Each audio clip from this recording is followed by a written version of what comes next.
Alors, en deuxième intervenant, nous avons le grand honneur d'accueillir notre collègue M. Hubert Forestier, alors, qui est, je vais dire, professeur de préhistoire, mais pas que, multicarte. C'est un homme orchestre, c'est un passe-muraille à la Audricourt lui aussi.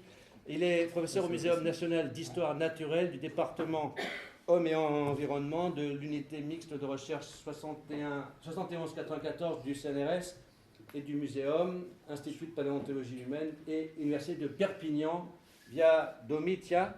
Alors, Monsieur Forestier était autrefois, je l'ai connu, était chercheur à l'IRD à Lorstom, puis au CNRS. Il a beaucoup travaillé avec des ethnologues, donc il connaît très bien notre discipline. Il a passé des années sur le terrain, véritablement, plus de 15 ans en Indonésie. Il est un spécialiste de cette terre, l'Indonésie, mais aussi la Thaïlande, la Chine maintenant, et d'autres lieux. Le Cambodge, bien évidemment, ce soir, cet après-midi, ce sera sur le Cambodge. Et on se connaît depuis 30 ans maintenant, quelque chose comme ça. Je suis très honoré parce que c'est un spécialiste de la paléontologie et il y en a de moins en moins. Alors là, on a un grand connaisseur de cet immense espace de temps qu'est avant le néolithique, au temps les plus anciens de Homo sapiens. Donc on a quelqu'un ici que nous sommes très contents de recevoir. Et ce n'est que la première fois, il y en aura d'autres, je l'imagine comme ça. Alors, vous allez nous parler de fouilles, je vous laisse la parole, sur le Cambodge, la plus grande grotte de toute l'Asie du Sud, de tout le Cambodge, c'est sûr, et d'une des plus grandes de toute l'Asie du Sud-Est. Péninsulaire. Cher Pierre, merci. Je voulais d'abord remercier Rama Serratou, m'essuyer. Je voulais d'abord remercier le professeur Leroux et puis son collègue enseignant Jérémia Cometti pour m'avoir invité donc à parler et à présenter un pays important pour moi, pour beaucoup d'entre vous. Enfin, je sais qu'il y a beaucoup d'africanistes, mais bon, il y a des gens qui travaillent en Asie aussi, donc qui est le Cambodge. Donc je voulais vraiment vous remercier sincèrement, et je sais que pas mal de préhistoriens sont passés, sont venus présenter leurs travaux. Moi, je vais présenter l'histoire d'une grotte, qui est très certainement la grotte la plus grande, volumétriquement parlant, en Asie du Sud-Est péninsulaire. Bon, j'ai décidé, je ne veux pas d'emblée parler de préhistoire, parce qu'on perd les gens dans le temps. Hein. Nous, on est dans le temps long. Notre but, la problématique de mes collègues, et je fais ça en coopération avec les Cambodgiens et avec le ministère de la Culture, c'est de reconstruire, de comprendre l'histoire d'avant encore, en fait. Voilà, c'est un petit peu ça. C'est-à-dire du néolithique jusqu'aux périodes les plus anciennes. Donc, qu'est-ce que le néolithique au Cambodge? Qu'est-ce que sont les périodes anciennes? On ne connaît pas trop. Donc, j'ai décidé d'introduire ce sujet de façon plus ou moins structurée, parce qu'on s'égare toujours un peu quand on raconte la préhistoire à partir du factuel, mais présenter le Cambodge, présenter, je dirais, la spécificité géomorphologique.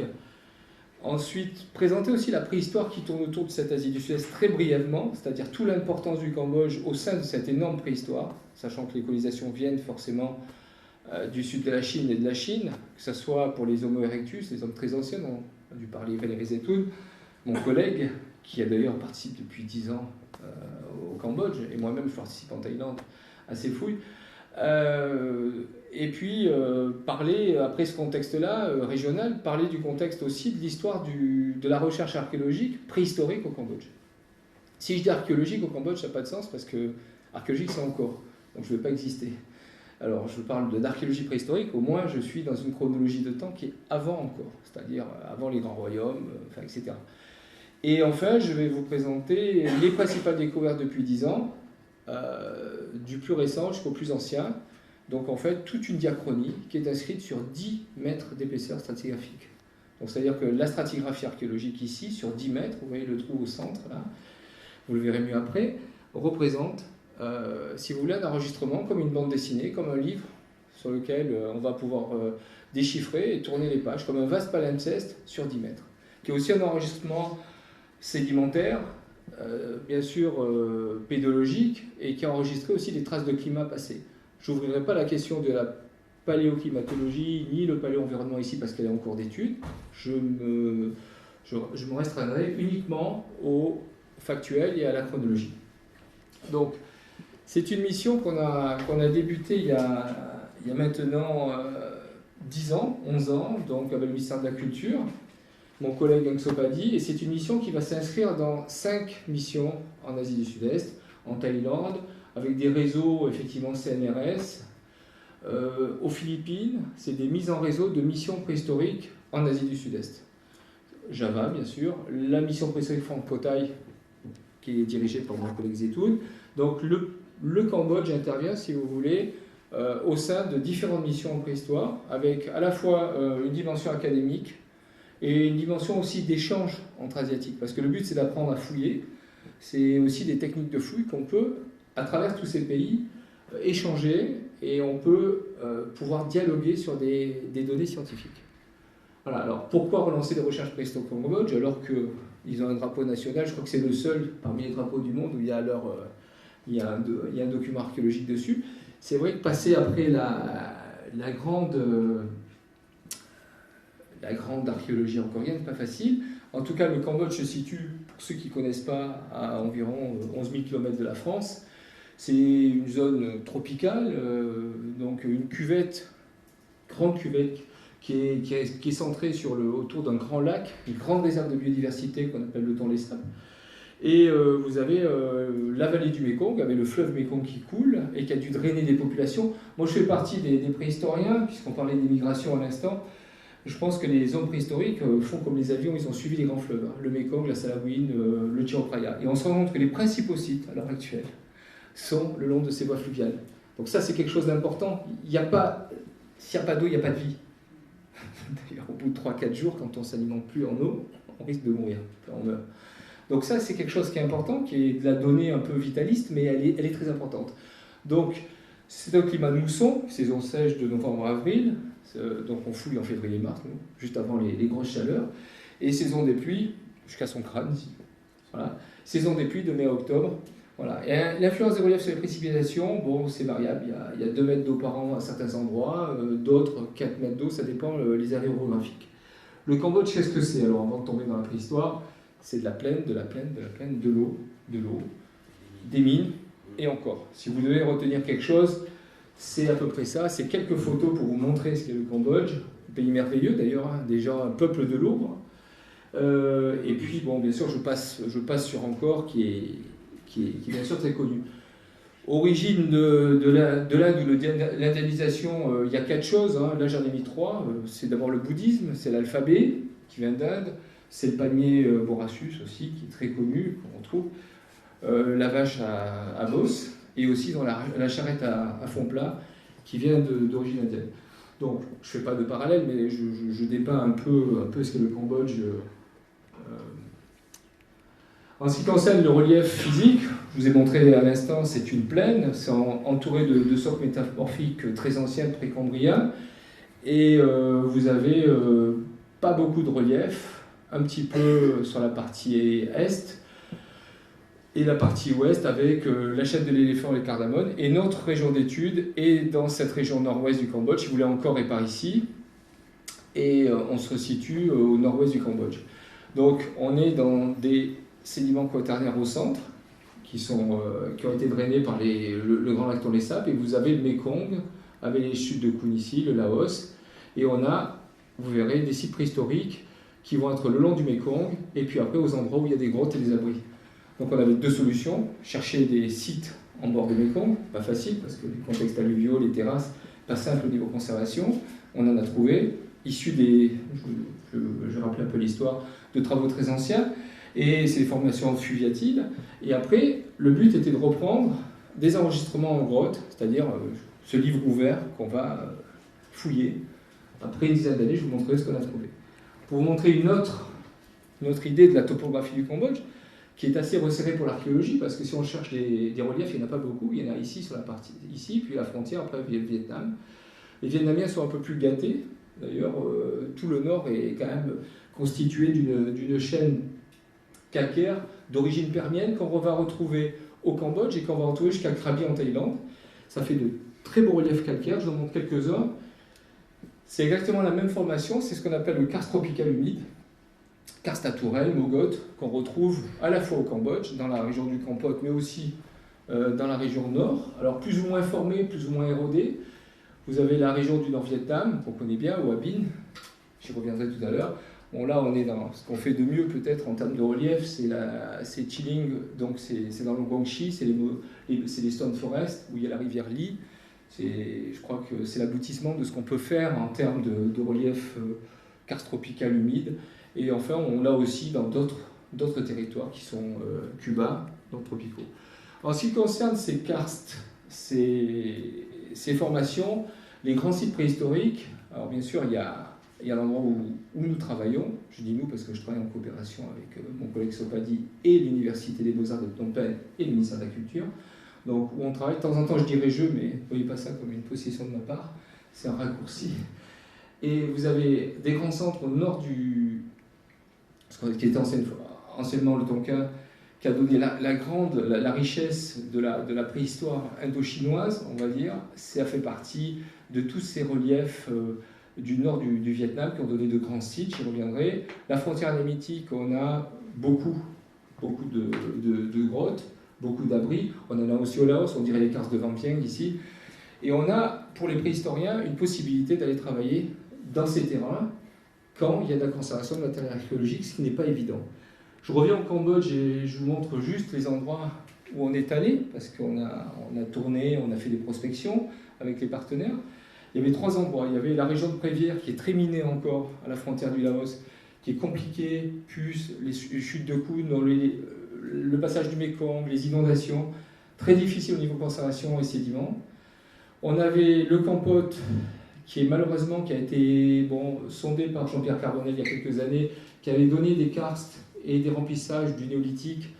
Malheureusement, ça a été exploité pour des phosphates, puis pour de la craie, il y a des cimenteries, ils ont tout détruit, l'armeillé, donc je ne peux plus barrer, on est allé, c'est impossible au niveau travail. Il ne restait plus que la grotte de Langspin, à une 30aine de kilomètres de la ville de Pailin. C'est exactement là où ils ont tourné le film Les Killing Fields, d'ailleurs. Ça se situe dans cette région où il y a le retrait des Khmers rouges, donc jusqu'en 2006, on n'a pas pu travailler. C'est une région qui était très très très minée. Pierre, tu connais bien. Alors il y a un petit, bon, je reviendrai, c'est une petite anecdote qui est assez sympa. Voilà, et je travaille, excusez-moi pour la photo, elle est complètement floue, j'ai dû l'étirer. Nous on travaille sur cette formation, Mogot, où il y a, vous verrez, une quinzaine de grottes. J'en ai choisi une, qui est une grotte sommitale, qui est la grotte numéro 1, et on appelle ça le Phnom Ten Trang, c'est-à-dire la grotte des ponts. Elle se situe au niveau d'un Cambodge qu'on connaît surtout. Alors, vous voyez, les sites préhistoriques, ça serait des étoiles rouges et bleues, il n'y en a pas beaucoup. Il y a des sites très anciens le long du Mekong, qui est du paléolithique très ancien, aux alentours de 600 000 ans, 1 million d'années, on ne sait pas trop. Plutôt 600 000 ans. Et après, au niveau des grottes où il y a eu de la préhistoire, c'est-à-dire ça peut être du néolithique ou du Wabinien, on a un peu pour le néolithique, effectivement, Phnom Lang, Kbal Romeas ici, dans le sud du Cambodge, mais c'est surtout Langspin. Donc notre projet, ça a été de travailler de choisir Langspin et de commencer à fouiller ce site-là. Je vous avais dit que je le mettais en contexte, c'est-à-dire que là, je vous ai parlé de sites très anciens, probablement en rouge, 600 000 ans. Je vais vous montrer un peu ce que c'est, ce qu'on a trouvé, ce qu'on a publié, parce que j'ai fait des prospections. J'ai pas pu fouiller parce qu'on a des systèmes de terrasses fluviatiles, c'est très compliqué. Les datations de 600 000 ans par des tectiques, c'est des petits morceaux de météorites. Et ça a été déjà vu par des géologues. Et nous avons repris des prospections, on a retrouvé des industries taillées. Donc on a prouvé qu'il y avait des occupations qui ont suivi effectivement le Mekong à une période très ancienne, entre 600 et 1 million d'années. Les Homo erectus arrivent en Indonésie aux alentours de 1 million, 1,4 million. Je pense que Valérie Zetoun nous a parlé d'enfants de Mojokerto, 1,4 million, 1,6 million. Il est passé forcément par le Cambodge à un moment donné, et ils ont suivi les grandes voies fluviales. Mais le site qui nous a arrêtés, c'est le site de Langspin. Alors, au niveau des périodes très anciennes, je donne juste un rapide aperçu de ce qu'on connaît. Je travaille sur le nord de la Thaïlande avec mon collègue Zetoun, sur des formations. Alors, c'est très divers, parce que parfois, c'est des sites de plein air, parfois, c'est en grotte. Là, vous voyez, c'est des formations très érodées à Saodine, au nord-ouest de la Thaïlande. Donc, c'est probablement 500 000 ans, on est en cours de datation. Ça, c'est des données un peu inédites. Les Vietnamiens ont trouvé une industrie à 800 000 ans, An Khe, ici, plutôt pas très loin d'Ho Chi Minh. Qu'est-ce qu'il en est du Cambodge? Je vais vous montrer ce qu'on a trouvé. Aux Philippines, on a une date à 700 000 ans. Kalinga, que nous avons publié dans Nature, qui est un jeune chercheur du Muséum national d'histoire naturelle, qui a mis au jour une industrie à 700 000 ans, que j'ai eu le plaisir d'étudier, et associée à un rhinocéros. Et une industrie sur biface ici, qui a mal été datée pour l'instant. Et en fait, vous avez la grande préhistoire de Java, avec, bien sûr, il arrive aux alentours d'1,4 million, mais avec des sites d'occupation associés à des activités de boucherie et des eaux à 800 000 ans. Donc, que fait le Cambodge là-dedans? Il n'a aucune raison que tous ces territoires, alors bon, je ne parle même pas de la Chine, où là, on a des sites à 2,2 millions à l'heure actuelle. Il est tout à fait obligatoire que, à la fois le Laos, bon, qui est très montagneux, c'est pas facile de trouver des sites, mais surtout le Cambodge, qui est une plaine, très certainement un entonnoir de population, de migration, a dû trouver, effectivement, preneur à un moment donné. Voilà. En ce qui concerne l'homme moderne, pour le Cambodge, on n'en a pas trouvé de très ancien. On a Tampaline à 63 000 ans, Kalaokev à 66 000, Tabon aux Philippines à 47 000, Mokyu en Thaïlande, sur lequel nous avons travaillé aux alentours de 25 000 ans, 73 000 ans, 37 000 ans à Java. On peut dire que l'homme moderne est passé aux alentours de 70 000 ans, il y a une grosse migration qui est passée vers l'Australie. L'Australie est peuplée à 50 000 ans, Papouasie-Nouvelle-Guinée 50 000 ans, on sait qu'aux alentours de 70 000, il est par là. Voilà, le temps qu'il progresse et qu'il passe toute l'insule Inde, les Nusa Tenggara, jusqu'à la mer de Torres, et puis la Papouasie-Nouvelle-Guinée et l'Australie, il faut à peu près quelques milliers d'années. J'en viens à l'homme moderne sur l'Asie du Sud-Est. Ce qui est intéressant, c'est que, pour vous donner un climat général, c'est que quand il est moderne, en général en Europe, il fait des industries osseuses. Vous avez toujours tous entendu parler de Lascaux, du Magdalénien, etc. Enfin, là, il s'agit du Magdalénien. On a effectivement une industrie osseuse, on a un débitage laminaire, et on a tout ça dans une partie ouest de l'Europe. C'est ce qu'on appelle en général la leptolytisation, c'est-à-dire l'allègement de l'outillage. En Asie du Sud-Est, ils ont voulu nous faire une surprise. On n'a pas du tout ce schéma. Et on tombe dans une industrie de galets taillés.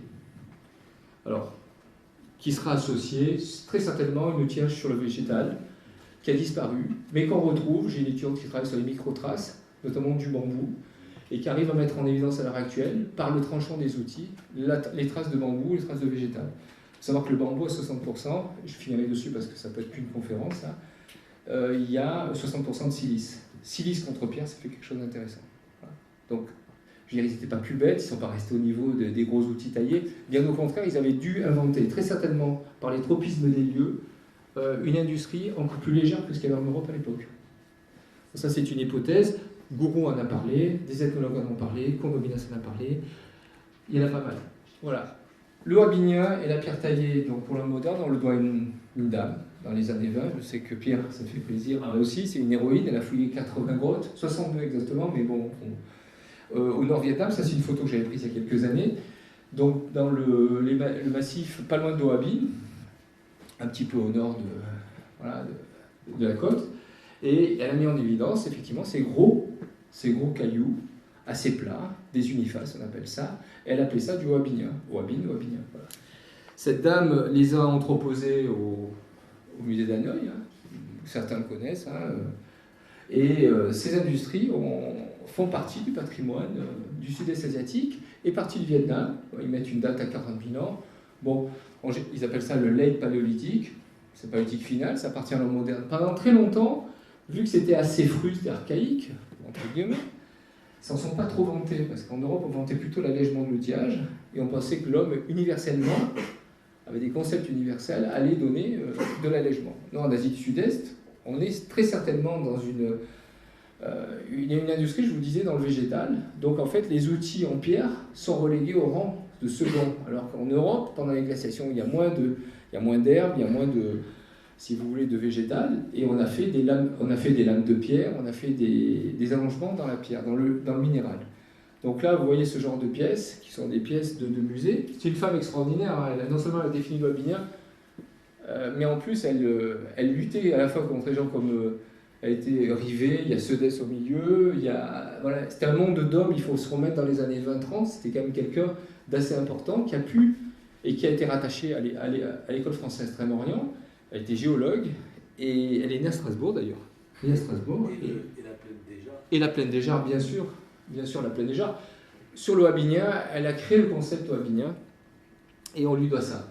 Je résume ça comme ça très rapidement. Vous avez, pour vous montrer un schéma très simple, sur l'Europe depuis, on va dire, les premiers outils à 3 millions d'années, mais ça c'est l'Afrique. Disons que sur l'Europe, aux alentours du million, vous avez des gros galets, c'est-à-dire l'équivalent de près ou de moins de ça, et vous avez toute une montée en allègement de l'outillage que certains connaissent. On passe par le moustérien pour Néandertal, après on a toutes les industries de l'homme moderne que vous avez pu voir dans les musées, le solutréen et les feuilles de pierre, les harpons magdaléniens, etc., jusqu'au néolithique, le polissage. En Asie, ils cassent le schéma, il n'y a rien de tout ça, et ils sont dans ces grosses industries.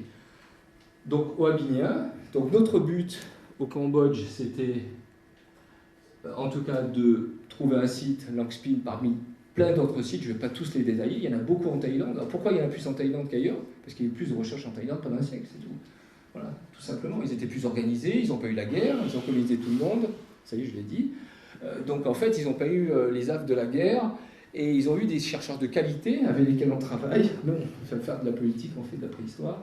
Et donc, ils se sont retrouvés finalement en avance, et nous-mêmes, on y travaille. Donc, on ne peut pas dire le contraire. Et il y a énormément de sites dans le nord, énormément de sites dans le centre, et bien sûr, il y a des sites dans le sud, notamment Mokyu, Sakai Cave, Langon Green, qui sont des sites très importants, en plus en bordure de plage, karst tropicale. Pour ceux qui connaissent les plages de Thaïlande, tout se passe entre ici et ici. Enfin, pas que, il y en a aussi là. Voilà. Donc en fait, notre but, c'était d'ancrer et d'aller chercher au Cambodge, justement, une profondeur de temps. Alors, il y a des gens avant moi qui ont travaillé au Cambodge, hein. Je ne suis pas le premier arrivé. Madeleine Colani est passée au Cambodge, mais elle a moins travaillé, c'est surtout Henri Mansuy. Mais disons que sur la préhistoire, ça a été une chasse gardée.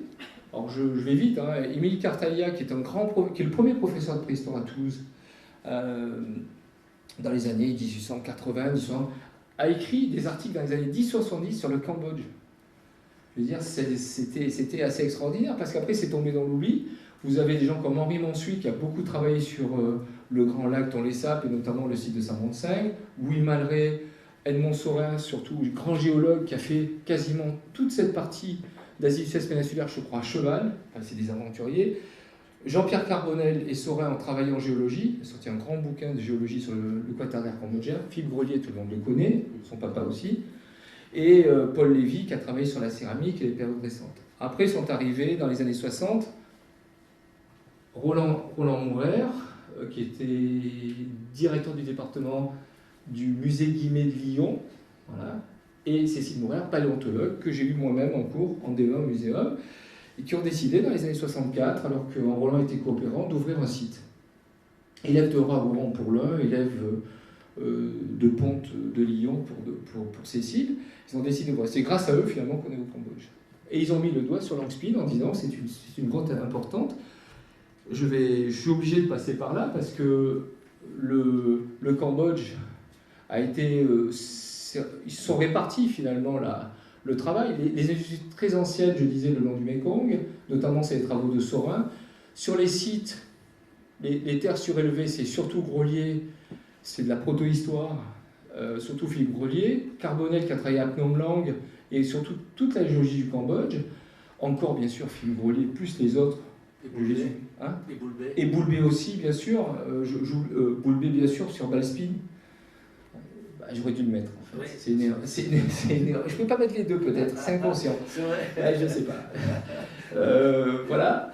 Ces histoires d'historiens, ça. Et après, Roland et Cécile Boubert, merci Pierre. Ouais, un acte manqué est un échec réussi, comme on dit. Voilà. Saint-Montseng, c'est un grand site préhistorique. Préhistorique final, plutôt néolithique, transition âge du bronze, assez extraordinaire. Et c'est sur ça que Cartaillac, en 1875-1880, a publié pour la première fois. C'est quand même assez extraordinaire. Et c'était des administrateurs de l'Indochine française qui lui ramenaient des pièces à Toulouse. 3 mois de bateau, la quarantaine, vous imaginez le truc. Des haches à tenons, des céramiques, des parures. Il y a un squelette encore au musée de l'Homme, d'ailleurs. Et ce sont des villages qui ont été aussi pillés, le looting, par les paysans, pour vivre aussi. On ne va pas leur reprocher, mais bon, il y a eu quand même beaucoup de pillages dans ces années-là. La grotte de Langspin a été moins pillé, la préhistoire intéresse beaucoup moins visible. Ça, c'est Roland et Cécile Moix qui nous ont fait l'amitié de venir par 2 fois. On a fait un jubilé, 50 ans après. Et vous voyez la photo d'époque, j'ai tout un fond mouraire à ma disposition. Et ils ont fouillé dans les années 64 jusqu'à 71. Alors ils fouillaient pas longtemps, hein, ils fouillaient des petites semaines, des petits tronçons. À tel point que j'ai retrouvé, moi, dans les administrations cambodgiennes, des gens qui avaient fouillé avec eux à l'époque. Secrétaire d'État, ministre, ça peut aider, ça a aidé. Voilà. Donc vous voyez, les fouilles dans les années 64, il n'y avait pas de relevé comme on peut faire maintenant. Mais il a trouvé des choses importantes. Il a trouvé voilà, un fragment d'os de pied de rhinocéros, donc de la faune ancienne, des cailloux, ces fameux sumatralites, hein, je vous montrais tout à l'heure, ces gros outils, des coupes à pied annulaires, 2 entières, et puis il a parlé de sépultures. Voilà. Après, bon, la façon de fouiller dans les années 64, c'était un peu plus Far West, mais bon, on le reconnaît non seulement le caractère pionnier, mais en plus d'avoir mis le doigt sur un site très important. Après, il s'est passé, après 71, ce que tout le monde connaît, bon, j'aime bien l'image, hein, elle est très esthétique, mais elle est aussi funeste. Les Khmers rouges. Voilà, donc on a jusque dans les années 2000, parce que la guerre civile a duré jusqu'en les années... J'en oublie, hein, ça s'est arrêté en 79. Après, on a repris, nous, ces études avec mon collègue Anxopadi et des gens de l'EFEO. On est allé refaire les terrasses du Mékong dans un premier temps, donc qui ont été datées de 600 000 ans. Le but était de retrouver les cailloux qui avaient été, soi-disant dit, très très anciens, très archaïques, découverts par notamment Edmond Saurin.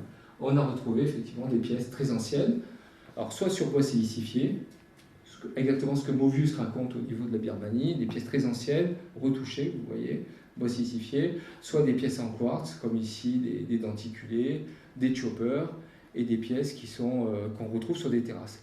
Alors ces terrasses sont difficiles à dater, c'est compliqué. Après, il y a des pièces beaucoup plus claires, comme celle-là, qui sont des outils complètement taillés en grès.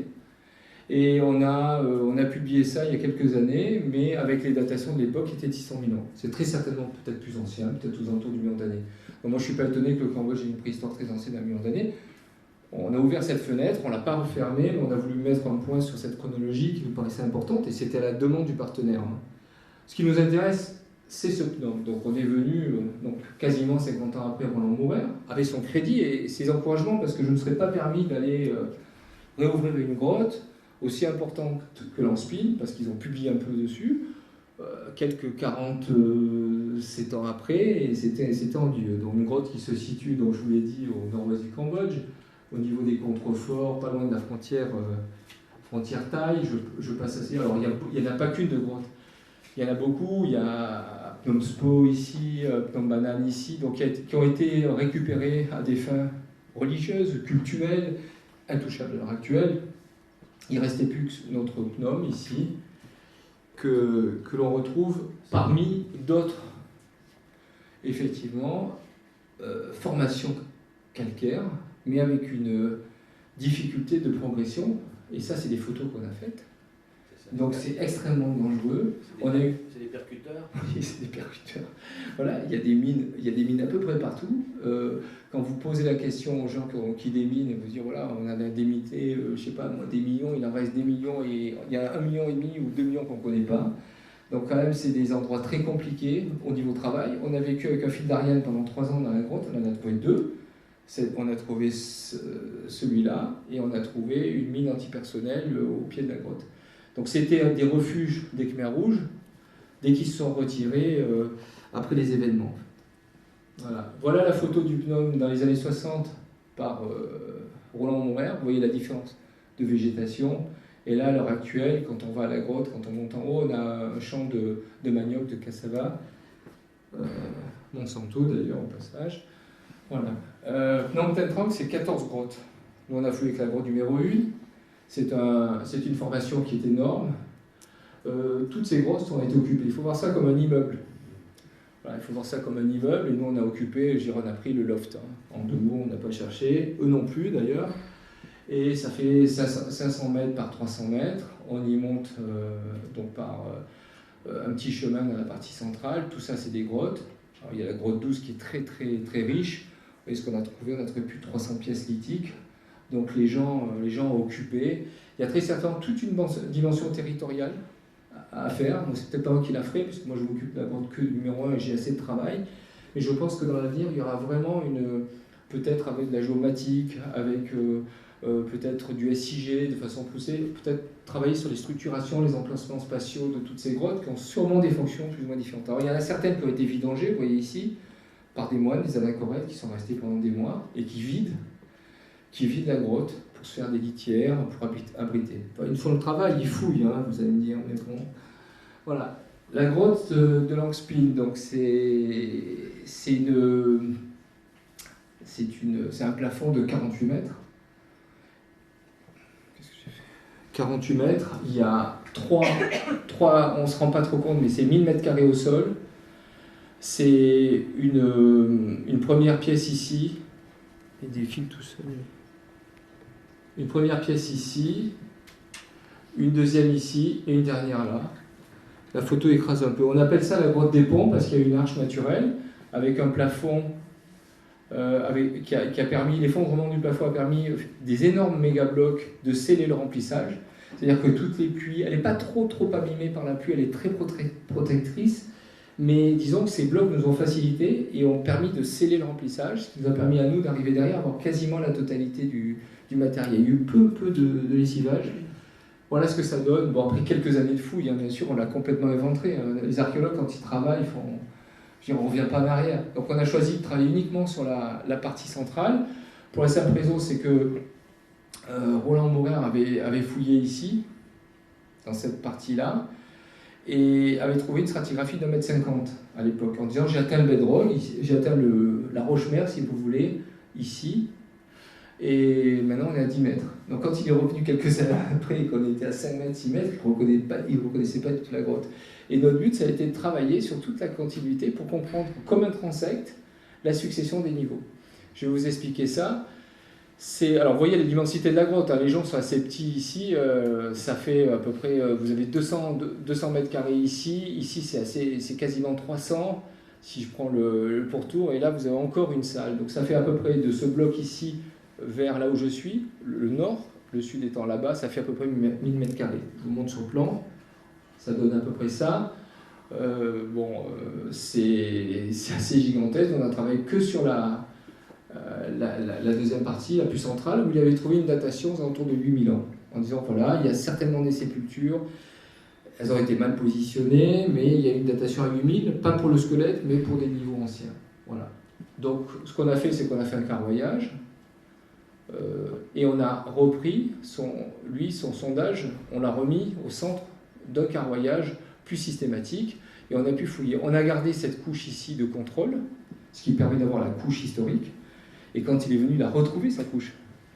Voilà, c'était assez intéressant, ce qui nous a permis de travailler en profondeur et de pouvoir maintenant, de façon, je dirais, quasiment en 3 dimensions, de pouvoir lire tous ces carrés. Ça, c'est 10 années de fouille, on a ouvert tous ces carrés.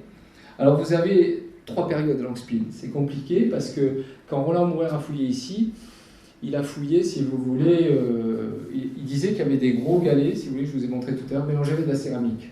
Bon. Dans l'autre salle, parce qu'il a sondé les 3 salles, lui, nous on s'est permis de travailler que sur celle-là et à fond, avec 40 fouilleurs chaque année, depuis 10 ans. Donc, sur la première chambre, si vous voulez, chamber, il a trouvé des peaux, il avait trouvé un squelette. Ici, il nous disait dans les publications, et il nous l'a redit sur le terrain quand il est venu, j'ai trouvé ici de la céramique mélangée au galet. Pourquoi pas?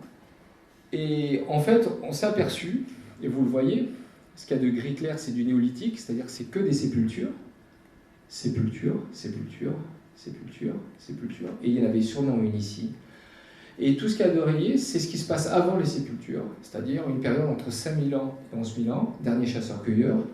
Et lui, en fait, peut-être par méprise, par manque de relevé, peut-être, je ne sais pas ce qu'il a fait, il est passé au travers de tout ça, et il nous a dit, finalement, là c'était clair, la sépulture néolithique, ici par contre j'ai un mélange. En fait, ce qui s'est passé, c'est qu'il devait y avoir un pondage ici, et il est passé au travers de la sépulture. C'est pas très grave. Nous, les premières années, on fouillait avec ces articles, c'était assez drôle, et on le suivait au pas à pas. Ce qui veut dire que chaque fois qu'on a des sépultures, et on en a 6 à Longspin, je vais vous montrer ça, on ne peut pas avoir, comme les sépultures sont sur 1,20 m, ils sont venus, si vous voulez, déterrer les niveaux anciens. Donc, là, vous voyez en gris clair, on n'a pas d'eau à Bignat. Ce que je vous ai montré, c'est-à-dire ces gros galets, c'est-à-dire pré-néolithique, entre 5000 et 11 000 à Longspin. Donc, notre but, c'était de trouver des endroits, vous voyez rayé ici, où il n'y a pas eu de dérangement au niveau sépulcral. Voilà. Alors, les sépultures ont toutes été datées quasiment, si vous regardez les dates, 3360, 3360, 3310, 3370, 3335, BP, vous enlevez 1500, on est à 1500 BC à peu près. C'est quasiment, je dirais, c'est un clan, on est dans un clan. Donc ça veut dire que Longspin est devenu une nécropole aux alentours de 3000 ans. Les dessins sont de mon collègue Zetoun, qui a travaillé finement et qui a fait un atelier d'anthropologie ici, physique. Et toutes ces sépultures sont orientées tête vers le sud, pied vers le nord, sauf celle-là, qui est une femme, tête vers le nord, pied vers le sud, et vous verrez, elle a des petits... toutes les sépultures ont des offrandes, il y a des pots. Celle-là, on l'appelle la dame de S31, S31, S32, tout simplement parce que c'est très certainement une dame qui est morte en couche. On a trouvé des os de fœtus dans un pot, ici. Donc là, on est rentré dans le quotidien avec une photographie mortuaire, et c'est assez... Alors, on n'était pas parti pour trouver du néolithique, en réalité, et c'est devenu le site le plus ancien, avec autant de squelettes. D'ailleurs, on va faire des analyses isotopiques pour savoir leur alimentation, cette année, on est en train de lancer ça, et des analyses génétiques aussi. Et en fait, on était parti sur plutôt des chasseurs-cueilleurs, et on s'est retrouvé à travailler sur le néolithique. On a trouvé une dernière sépulture l'année dernière ici. Voilà. Il faut dire que quand il y a une sépulture ici, il y a une perturbation sur un peu, donc sur toute la partie, sur plus de 6 mètres carrés, si vous voulez. C'est-à-dire que quand ils creusent une fosse d'1,20 m, voilà. Alors, à quoi ressemble le néolithique à Longspin aux alentours de 3000 ans? On le sait uniquement par le rapport à la mort, donc c'est une archéologie de la mort qu'on a fait. Autant lié à Bignat, la période juste avant, c'est les chasseurs-cueilleurs, ils ont occupé la grotte pour y vivre. Vous allez voir, je vous montrerai quelques sols d'occupation. Autant là, ils sont venus, ils vivaient dans la vallée, ils vivaient près des fleuves, le Stumcenter, qui est un des grands fleuves, et ils venaient enterrer leurs morts en réveillant, si vous voulez, les niveaux anciens. Donc ils ne nous ont pas aidés, mais ils nous ont laissé des choses assez extraordinaires. En termes de peau, on a quasiment tout entier. Alors, ça a été publié dans la thèse de mon partenaire qui a passé une thèse de Muséum national d'histoire naturelle en 2016, Heng Sopadi. Il est plutôt céramologue.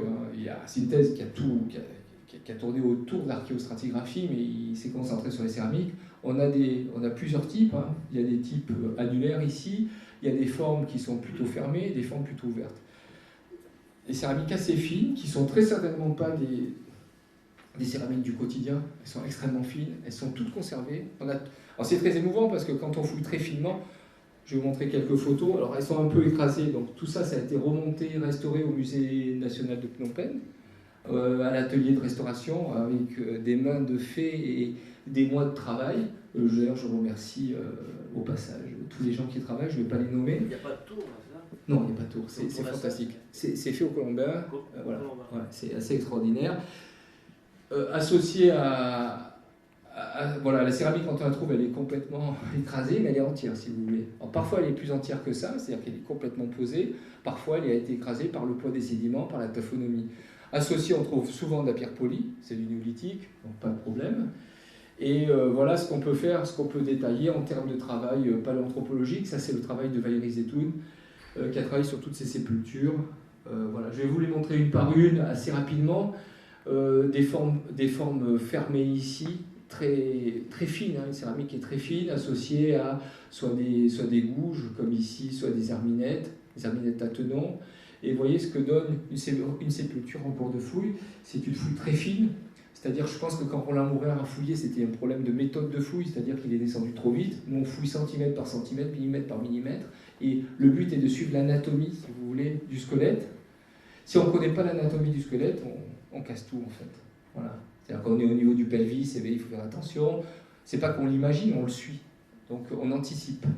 Et l'atelier d'anthropologie pour le terrain, non seulement on préparait les étudiants à ça, à l'anatomie, à la finesse de la fouille, et ça je dis un grand merci à mon collègue, mais en plus on fouille à côté, bon là il n'y est pas, mais il y a toujours le plan du squelette à côté pour suivre. Voilà. Une autre sépulture qui est une des plus spectaculaires, j'aurais pu te l'envoyer, celle-là c'est vrai. Elle n'a pas été complètement publiée, on appelle ça la sépulture du chef, bon, c'est le plus grand, visiblement c'est un homme, il a des bracelets, bon c'est pas le carnaval de Rio, mais bon, on a trouvé 3500 perles. Donc il était très certainement, il avait une tunique ocrée, ici, et là, au niveau peau, là c'est un record, ils sont quasiment entiers, et c'est un individu de grande taille. La couleur sur le dernier pot, c'est d'origine ? Ouais, tout est d'origine. Ouais, c'est assez extraordinaire parce que ça n'a pas été du tout ravagé par la guerre, ni par les Khmers rouges qui ont occupé la grotte. Au début, dans les premiers dieux, on trouvait des douilles. Et un jour, on a eu une excellence qui est venue, je me souviens très bien, on a fait visiter et c'est très impressionnant la sépulture parce que ça parle de suite aux gens. Si vous montrez des niveaux abynais, je vous le montrais tout à l'heure, ces chasseurs-cueilleurs, c'est déjà plus hermétique, hein, des scapulas de rhinocéros, Là, la sépulture, c'est là. Et puis, je me souviens, il y avait le ministre par intérim de la Culture, et puis avec Valérie, on lui pose la question, on lui dit « Qu'est-ce que vous en pensez ?»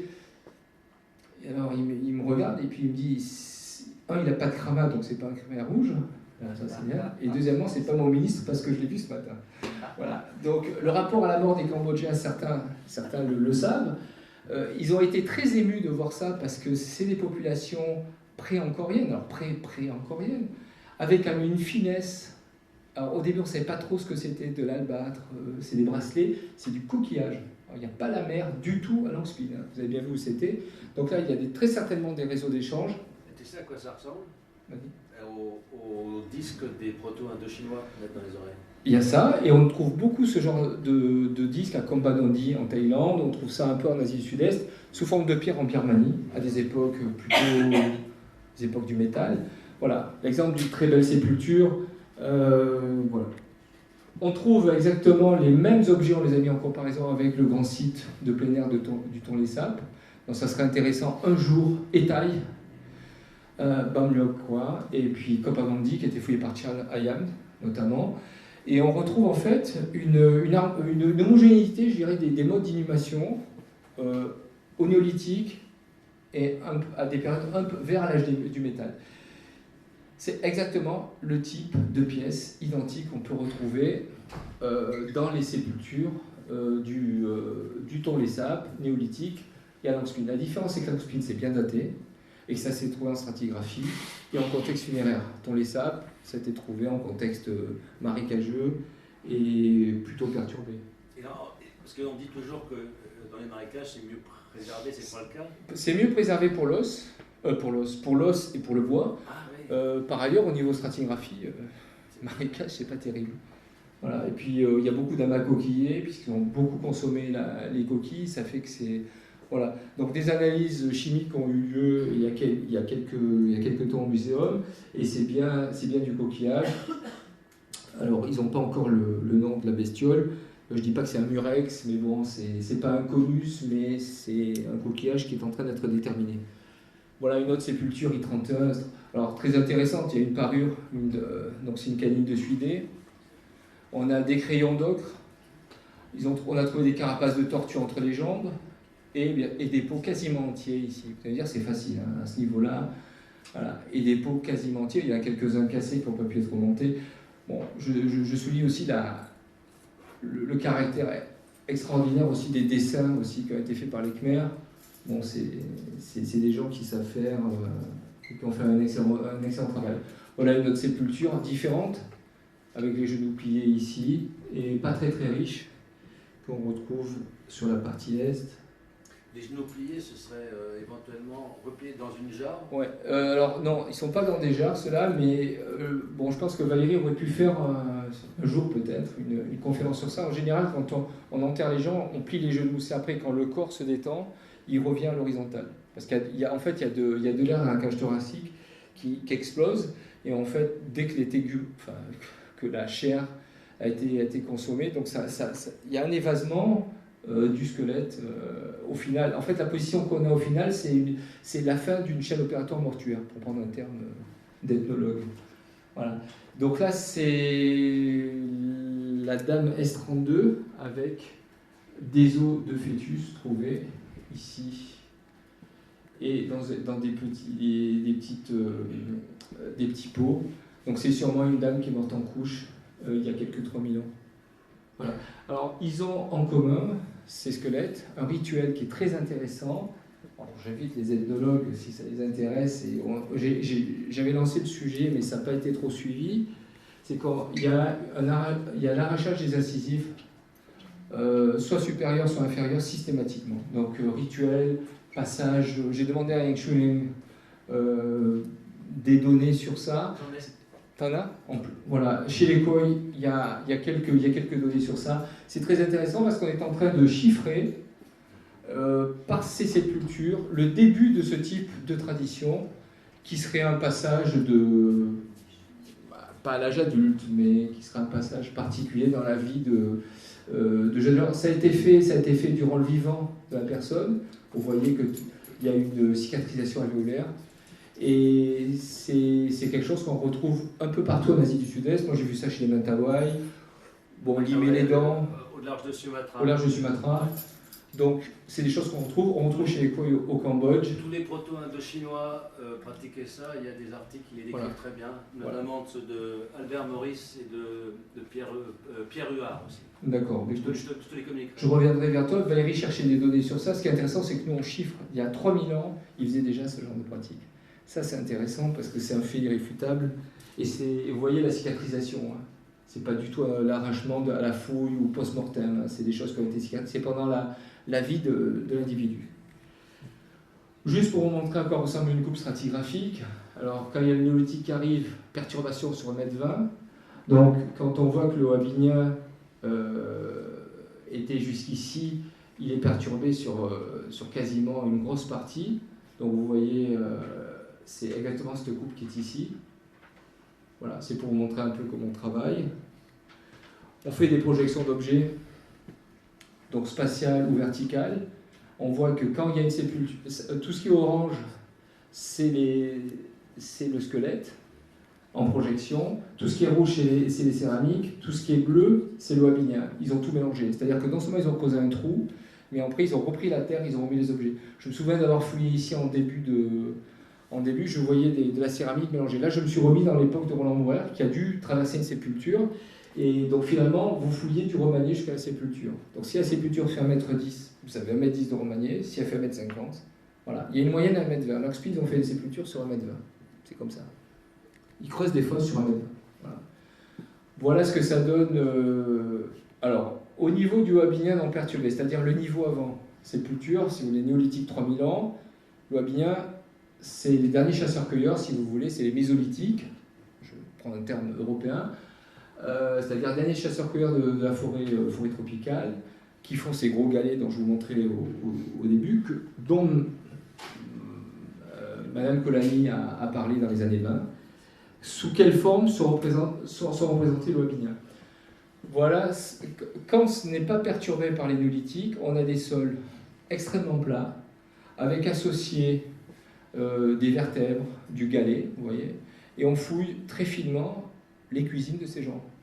Là, on se retrouve, si vous voulez, dans des sols très classiques en préhistoire. Vous voyez des outils ici. Alors c'est très fouillis, hein, c'est extrêmement dense. Vous avez des accumulations osseuses avec des outils, des os ici. On est dans la cuisine de ces gens-là. Alors, si les néolithiques arrivent, si vous voulez, ils creusent 1 mètre est ici, ils creusent sur 1,20 m, ils enlèvent, si vous voulez, quasiment la moitié. Les datations qu'on a eues pour le Wabinien ont été aux alentours de 5000 ans dans la partie supérieure, 10 000 partie inférieure et 11 000. On peut dire qu'entre 11 000 et 5000 ans, il y a eu des hommes modernes qui sont venus occuper la grotte. 5000 ans à peu près ici.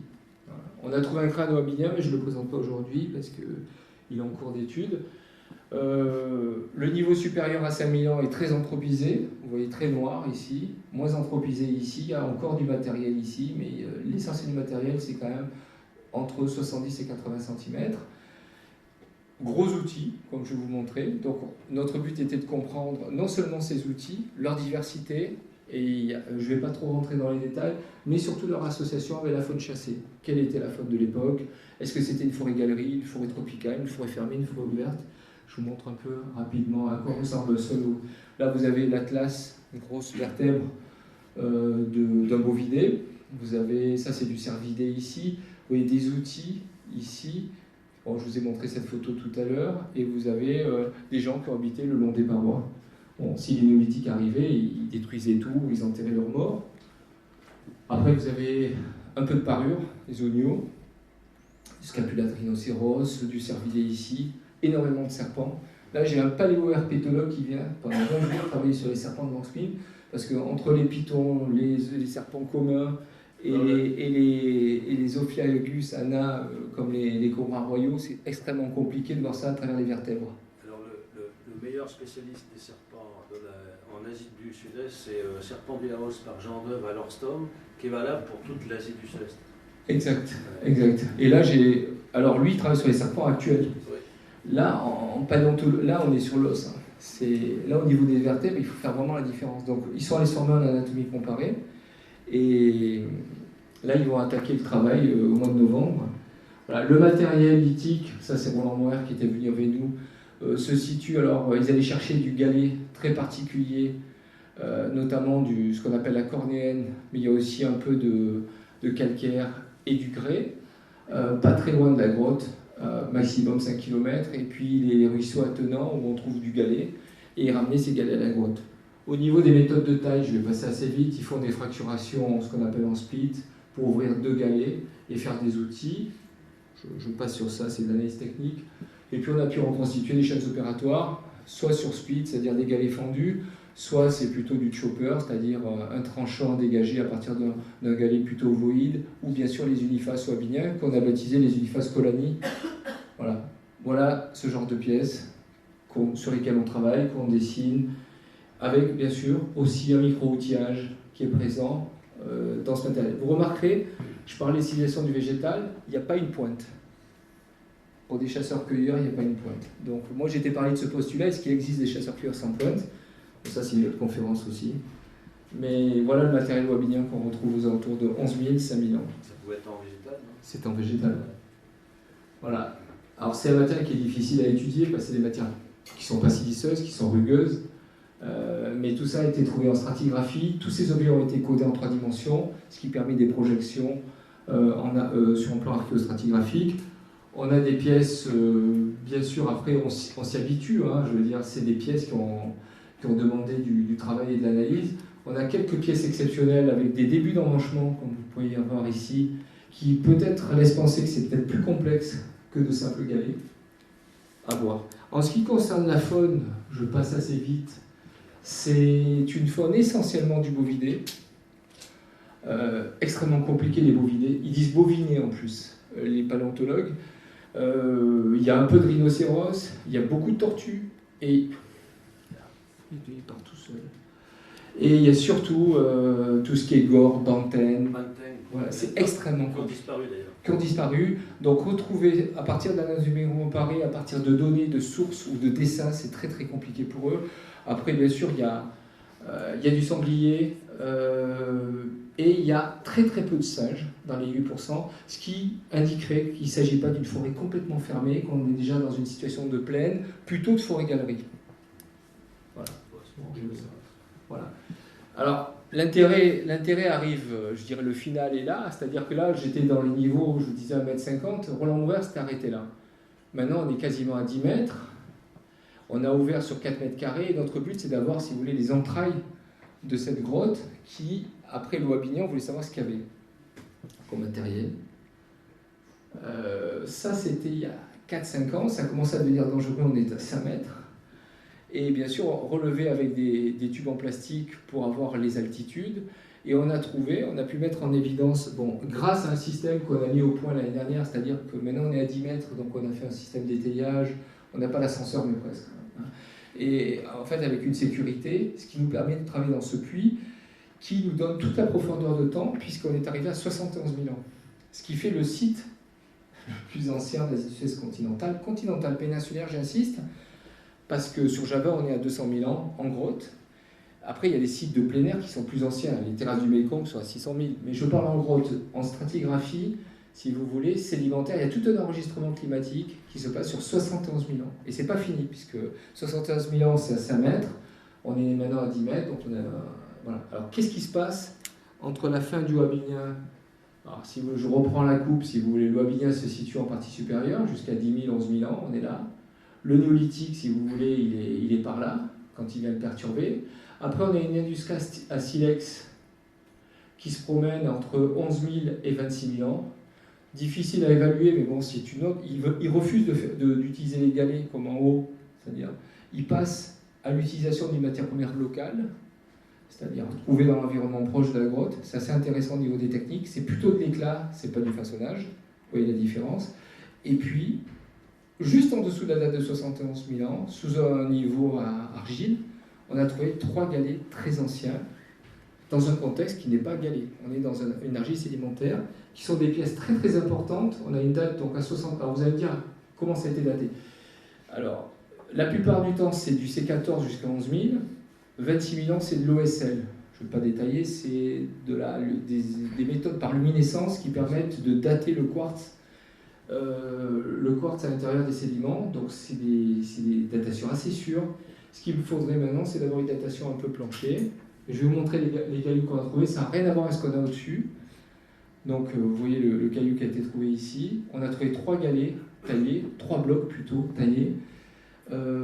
Ici un chopper sur un bloc de calcaire.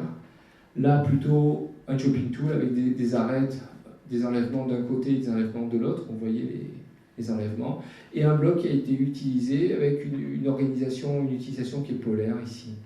Ça, c'est des outils très très importants puisque on a aux alentours de 71 000 ans, autant qu'on ait des industries très anciennes, aux alentours du million, 2 millions d'années, autant 71 000 ans, on les a pas. Ça fait partie des sites très rares où on a un niveau à 71 000 ans. Voilà, l'outil le plus ancien qu'on ait trouvé, qui est très certainement le plus ancien des Sud-Est péninsulaires, ce qui nous a valu la visite des tailles à maintes reprises, parce qu'ils n'ont pas de site profond. Et c'est quand même la grande rivalité des tailles sur à peu près tout en Asie avec les Khmers. Mais là, sur ce site-là, ça fait partie des sites très profonds. Voilà. Je vais juste remontrer quelques images de fouilles pour montrer la majestuosité de la grotte et puis la dimension des lieux. Alors, vous imaginez, on est à 10 mètres, si vous voulez, à partir du niveau actuel de la grotte. Si vous faites une symétrie, une projection, quand vous voyez la voûte à 48, je ne sais pas combien la baignoire, mais je ne sais pas quand est-ce sera le bedrock. C'est des fouilles qui sont faites en 3 dimensions, carroyées, donc tout est enregistré. Et ça, c'était le début quand on est arrivé avant de tout fouiller. Voilà, je vais m'arrêter là. Je voulais remercier d'abord le ministère de la Culture et des Beaux-Arts de Phnom Penh, le Muséum national d'histoire naturelle, mon employeur, l'Agence universitaire pour la francophonie, le ministère des Affaires étrangères de Paris, l'ambassade de France à Phnom Penh, qui ne me donne pas encore assez, l'UNESCO, et bien sûr, je dirais, les membres de la mission préhistorique franco-cambodgienne et Roland et Cécile Mourin, sans lesquels on ne serait pas là. Voilà, je voulais vous remercier.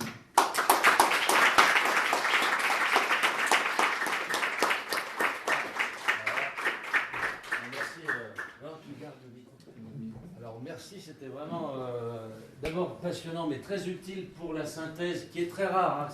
C'est formidable d'avoir une synthèse de cette envergure spatiale et historique et pas seulement sur l'objet même mais aussi sur le contexte. Les gens qui, voilà. Mais c'est la grotte qui donne ça. La chance, c'est que cette grotte est exceptionnelle.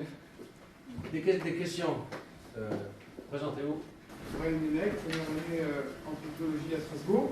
Et je me posais une question, peut-être que faire le lien entre écologie et archéologie pour le coup.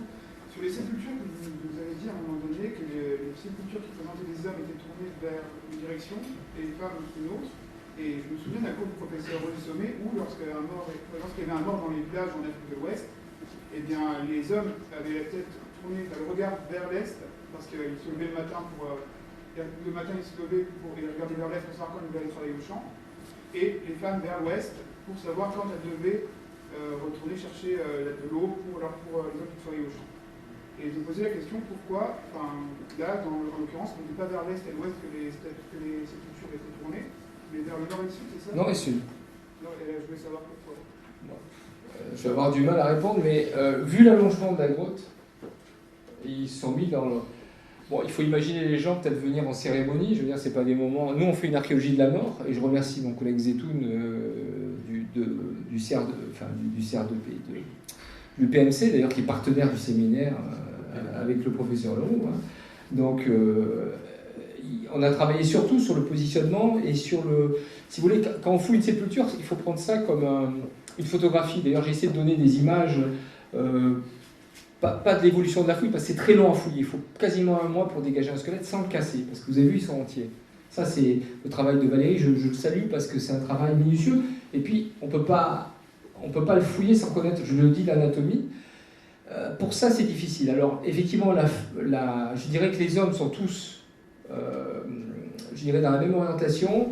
Dire que c'est un homme et une femme, c'est pas si simple que ça. Quand vous allez chez le médecin, en général, à moins d'un carioca, on arrive à dire que vous êtes un homme, vous êtes une femme. Ça, c'est un médecin. Quand un anthropologue physique travaille sur l'archéologie de la mort, Valérie Zetoun, pour vous faire un cours sur ça, ils ont 60% de chance de se tromper quand on connaît les os au préalable. Vous prenez des squelettes d'hommes, des squelettes de femmes, vous mélangez tout, et vous faites un test, vous avez 60% de chance de se tromper. Alors, ils ont mis au point des méthodes très, très précises qu'ils ont appliquées au squelette de Langspil. Effectivement, c'est que des hommes. Alors, sauf le jour où on a trouvé une femme. C'est la femme qui éclaire le reste, en fait. Parce qu'on aurait trouvé que des hommes, on aurait dit, bon, mais finalement, c'est une nécropole masculine.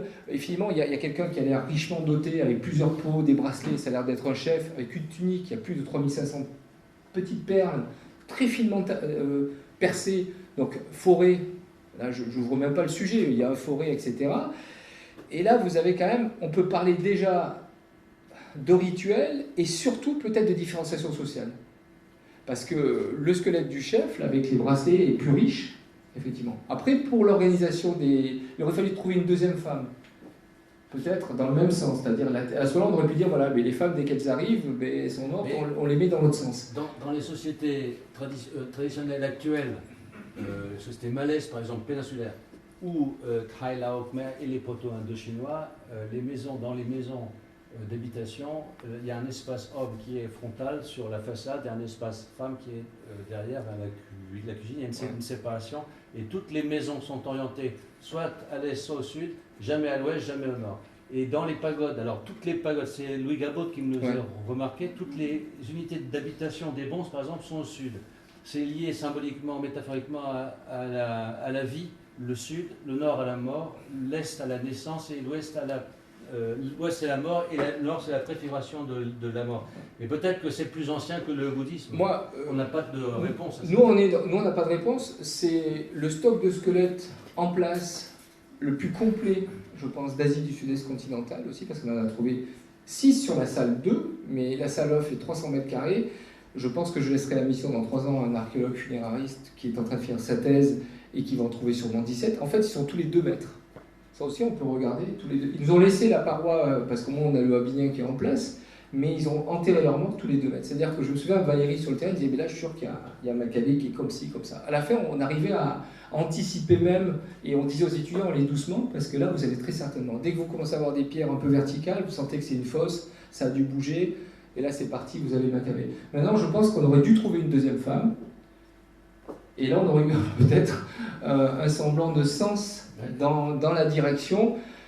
Cette dame est morte en couche, ça, malheureusement, on l'a dans les pots. C'est très émouvant d'ailleurs à fouiller parce que on ne savait pas que c'était une femme au début, mais quand on a vu des petits os d'enfants et tout, on dirait des os, c'est tout petits os. Et tu retournes fouiller quand? Moi, je retourne en février là. Mais je suis sur des niveaux. Là, je suis en bas. Donc, t'auras pas. Si jamais tu reviens nous le dire. Ah oui, non, je peux revenir vous le dire, mais on peut parler d'autre chose la prochaine fois. Mais c'est une bonne question, mais on commence à peine. L'isotopie, par exemple, qu'on va mener sur les dents des squelettes, va nous donner l'indication sur l'alimentation. Voilà. Les néolithiques, ils sont sédentaires, mais ils n'habitent pas dans la grotte. La grotte, si vous voulez, elle a été nécropole à 3000 ans, mais elle a été lieu de vie à 11 000. Alors, comme on n'a plus beaucoup de temps, parce que vous devez prendre le train tous là, ce soir, on va faire une petite pause très courte de s'aérer, mais avant j'ai une remarque, puisque je vois qu'il n'y a pas beaucoup de réactions, ça fait peur un peu, le sujet est vaste. Non, mais le sujet est... Et alors, moi j'ai 2 remarques à faire. La première, les vases cupulaires, à coupe papier annulaire. Ça ressemble, la forme. J'ai tout de suite pensé au tambour de bronze. La forme est la même, apparemment. Il y a un peu ça, et on retrouve ce type de vase. Ou à Bignan, normalement. Non, là, tu es dans le Dongsonnian. Le Dongsonnian, oui. Il y a un peu ça, et on retrouve ce genre de pot, je ne vais pas ouvrir le sujet, en Thaïlande du Sud, à Langrong, ils ont trouvé des sépultures avec les mêmes vases. Donc, et c'est comme les crayons d'ocre, on les retrouve, Valérie peut faire peut-être une conférence sur ça la prochaine fois. Il y a des récurrences dans les modes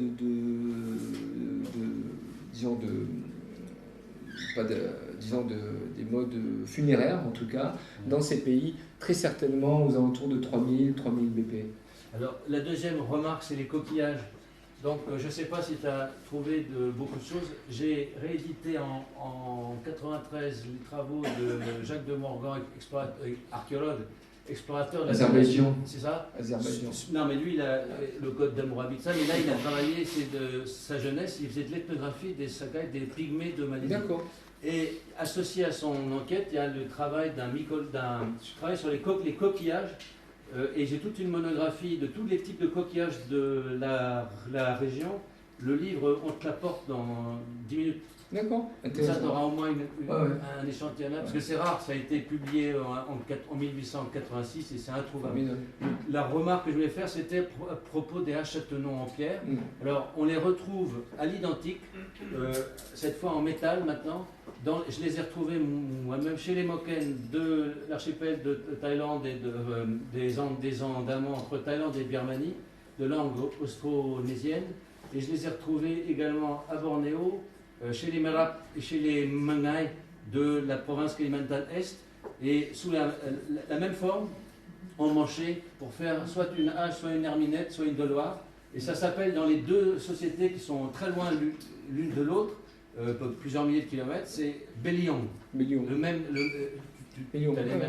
Capac Beliong. C'est ça. C'est la même. Ouais.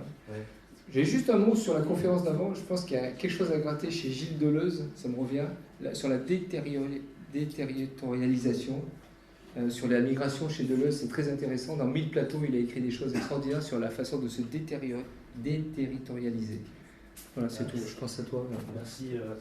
D'autres, pour ceux qui souhaiteraient poursuivre le questionnement, on ne pourra pas avoir le pot ce soir parce que nos conférenciers sont obligés de rentrer à Paris parce qu'ils ont nous fait la gentillesse de venir alors qu'ils ont été très débordés tous les deux. Mais on pourra leur écrire par courriel, on passe par moi ou par M. Cometti pour les joindre s'il y a des questions qui viennent après. Et là, on va faire une pause, c'est ça? On fait une pause pour s'aérer un peu. 5 minutes de pause. Merci. Merci.